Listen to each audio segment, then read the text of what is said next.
En este lunes recemos con el Evangelio según San Lucas, en el nombre del Padre, y del Hijo, y del Espíritu Santo. Un sábado Jesús enseñaba en una sinagoga.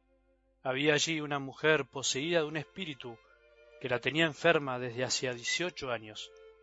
Estaba completamente encorvada y no podía enderezarse de ninguna manera. Jesús, al verla, la llamó y le dijo: «Mujer, estás curada de tu enfermedad», y le impuso las manos. Ella se enderezó enseguida y glorificaba a Dios. Pero el jefe de la sinagoga, indignado porque Jesús había curado en sábado, dijo a la multitud: «Los días de trabajo son 6.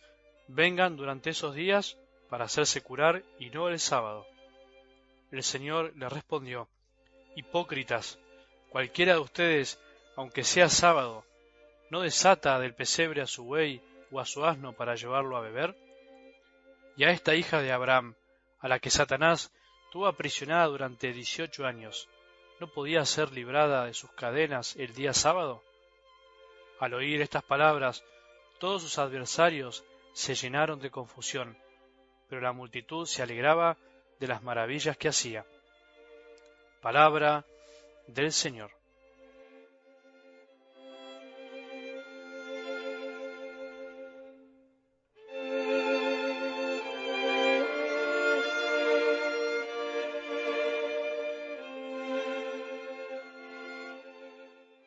Comenzamos esta semana una vez más, dejándonos iluminar por la palabra de Dios que nos va a ir acompañando en estos días, marcándonos los pasos que vamos a dar. Una vez que nos ponemos en camino, una vez que Jesús nos abre los ojos, como el ciego Bartimeo que escuchábamos ayer, nos seguirá iluminando y conduciendo hacia el Padre. No hay otro camino, es el mejor camino, el de la fe, el de la confianza, el del amor.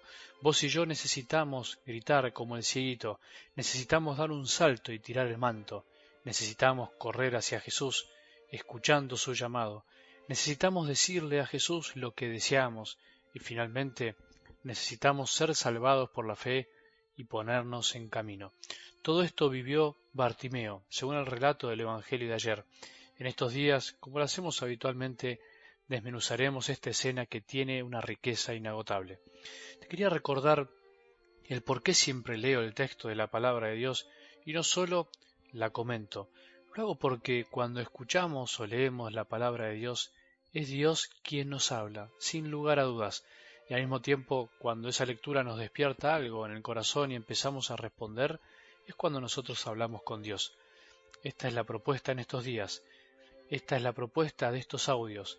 Estés donde estés haciendo lo que estés haciendo, tenemos que lograr esto, hablar con Dios. Me acordé de una frase que decía el Papa Francisco que me parece que sintetiza un aspecto de algo del Evangelio de hoy y nos puede ayudar a reflexionar. El Papa Francisco decía: «La realidad es superior a la idea».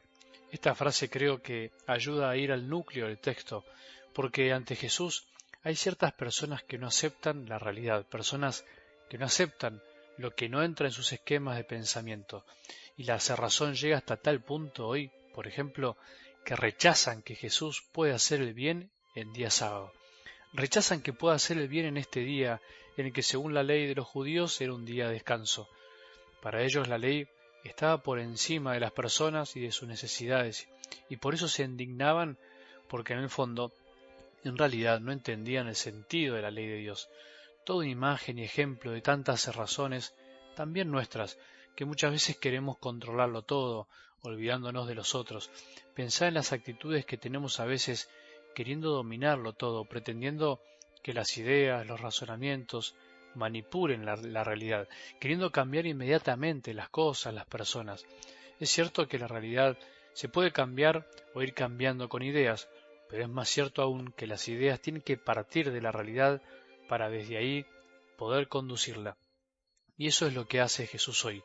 Jesús no vino a abolir la ley, a tirarla por el balcón, como se dice, sino que vino a enseñarnos a entenderla e interpretarla. Y por eso Él la cumplió primero, y por eso a la hora de hacer el bien, lo importante para Él es la persona. El dolor de esta mujer para Jesús fue más importante que la idea de que el sábado no se puede hacer nada. Pensemos si a veces nosotros no somos más idealistas que realistas. Es peligroso vivir en el reino de la sola palabra, de las ideas, de las imágenes, de lo que tiene que ser y no es, de lo que debería haber sido y no fue, que le dije que hiciera y no lo hizo, de lo que quiero hacer y no hago nunca. A veces nos puede pasar que vivimos en el mundo de intenciones anheladas jamás puestas en práctica. Y entonces, ¿cuál es la realidad de nuestra vida? Lo que somos, con nuestras virtudes y con nuestros pecados. La realidad es que mi familia es la que tengo, la que Dios de algún modo me dio. Es mi marido y mi mujer que yo elegí y debo seguir eligiendo. La realidad es que tengo los hijos que tengo y que Dios me regaló y que son como son. El trabajo que tengo y me da de comer todos los días, el grupo de oración que formo, el grupo de la parroquia, la facultad y la carrera que elegí, y así tantas cosas más. Antes que nada, debemos vivir la realidad. Como decía una monjita benedictina, la ascesis de la realidad, o sea, hacer el esfuerzo del intelecto y del corazón para aceptar que no significa resignarse lo que nos toca vivir. Solo así podemos cambiarnos y cambiar algo. Si reconocemos lo que somos, lo que hay, y desde ahí con las ideas puestas en marcha comenzamos a avanzar. Bueno, hagamos hoy un esfuerzo para que nuestras ideas estén al servicio de la realidad, de esa realidad que se nos impone y tenemos que aprender a conocer y aceptar lo que nos toca vivir para descubrir que Jesús también está ahí.